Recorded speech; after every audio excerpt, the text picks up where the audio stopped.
माझ्या इथं गोंदिवळ असते ते टॉयलचा कारखाना आहे भटजी पिस्टल या नावाने. आज 2:45-3च्या दरम्यान अचानक माझ्या मते शॉर्ट सर्किटमुळं आग लागलेला असं माझा अंदाज आहे. तर वरती शिलाई खाता आहे माझा, त्या तिथं आग लागलेला आहे. आज सुट्टी असल्याकारणाने फक्त एक बाई होती, ती बाई आमच्या गल्लीतले पोरं येऊन सुखरूप वाचवलेलं आहे. त्या बाईला काय इजा झालेली शेपली आहे आणि आर्थिक माझं 3 ते 4 लाख रुपयाचं नुकसान झालेलं आहे. आता तुमचं मागणी काय आहे? गव्हर्नमेंटला माझी मागणी आहे, माझं नुकसान भरपाई तरी फुलला फुलाची पाकळी द्यावं, बाकी माझी काय इच्छा काय नाही. तुमचं म्हणणं काय? काय त्यांचे थोडं बहुत नुकसान झालं ते घ्यावं ते सरकारसाठी. तुम्हाला आग लागली म्हणून कसं समजलं? लोक देवळापाशी आम्ही बसलो होतो, एक मामा आले आमचे, त्यांनी म्हणले असं नसं एक आजी अडकले. आम्ही माणसाच्या नात्याने जे फास्ट पळत आलो, डायरेक्ट आम्ही कशाचा विचार केला नाही, आमच्या जीवाची पर्वा केली नाही. एक ते दुसऱ्याच्या जी काय आमच्या जी काय वेगळी नाही, त्या हिशोबात येऊन डायरेक्ट आम्ही सीडी नव्हती कशी नव्हती आमचं आम्हाला माहीत नाही की आम्ही कसं चढलो गेलो. त्या हिशोबाने चढून त्या आजीला आम्ही खाली उतरवून हे चांगलं काम केलं. ते घडलेल्या घटनेबद्दल काय सांगू? अंदाजे 2:40 रविवार पेठ अग्निशमन केंद्राच्या इथे कंट्रोल रूम आपलं नियंत्रण करतं.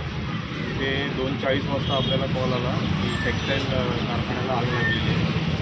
त्यानुसार आपण अग्निशमन केंद्राच्या एकूण 3 गाड्या इथे सर्व ठिकाणी पाठवलेल्या. आज मोठी असण्याची शक्यता असल्याकारणे अजून एक एक्स्ट्रा गाडी पाठवलेली. वर्दीवर इथे आयगानंतर पाहिलं की जळापासून 1 माळ्याचा कारखाना आहे.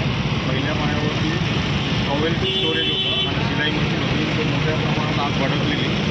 तर आपण उजवीकडच्या बाजूने तिथून 2 गाड्यांची लाईन टाकून लवकरात लवकर कसं कव्हर करता येईल ते पाहिलं. नंतर मालकाची चौकशी केली असता असं कळालं की ते 2 महिला व्यक्ती कामगार होत्या. त्यापैकी एक महिला सफाई कामगारी खाली होती आणि शिलाई करणारी जी महिला कामगार होती ती वर होती. त्यांनी आग पाहिल्यानंतर त्या बाल्कनीत होत्या. तर आम्ही येण्यापूर्वी मालकांनी त्यांच्या स्थानिक लोकांच्या सहाय्याने त्या महिला व्यक्तीला सुटका केलेली आहे आणि एक अर्ध्या तासाच्या प्रयत्नानंतर आमची आग आटोक्यात आणली. काय दुर्घटना वगैरे काय? दुर्घटना कोणाला मार वगैरे तर लागलेला नाही आहे. मालकाच्या म्हणण्याप्रमाणे तिथे शॉर्ट सर्किट झालं आणि शॉर्ट सर्किट झाल्यामुळे पॉलिस्टरचं मटेरियल असल्या कारणाने पटकन आग मोठ्या प्रमाणात पसरली.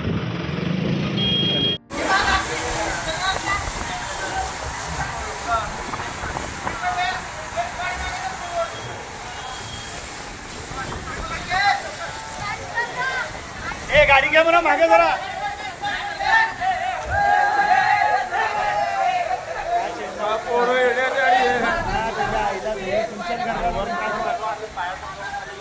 हे 12 पोड्याचे गल्लीतले लेकरं लय 12 पोड्याचे.